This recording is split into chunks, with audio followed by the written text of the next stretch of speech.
Salut à tous, j'ai 2 minutes pour vous parler de l'album Songs of Faith and Devotion de Depeche Mode.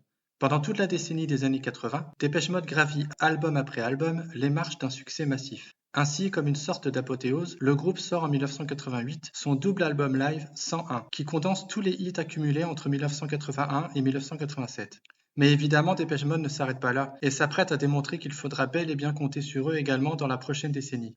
En 1990, Depeche Mode sort donc Violator, album unanimement salué et considéré par beaucoup comme leur chef-d'œuvre.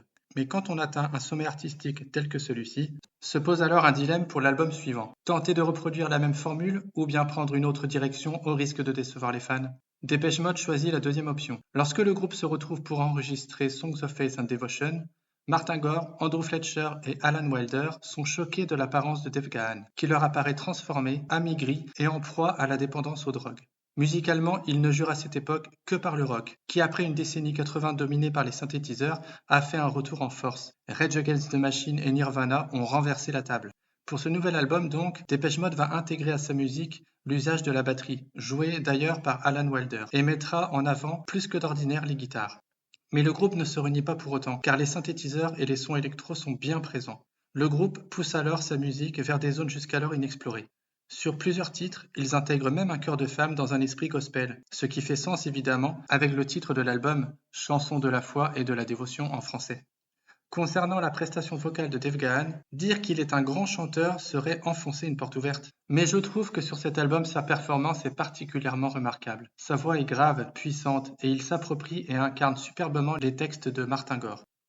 Pour moi, Songs of Faith and Devotion est un grand album de Depeche Mode, un nouveau sommet artistique après Violator avec lequel il tranche pourtant assez radicalement.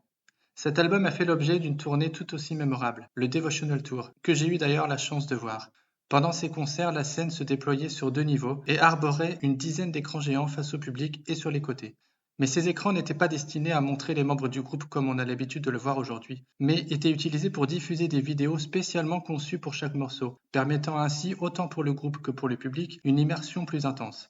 Malheureusement, Songs of Faith and Devotion sera le dernier album de Depeche Mode avec Alan Wilder, coproducteur officieux et principal arrangeur des paysages sonores de Depeche Mode. Il quittera le groupe en 1995 après la tournée, marquant la fin d'une époque pour Depeche Mode.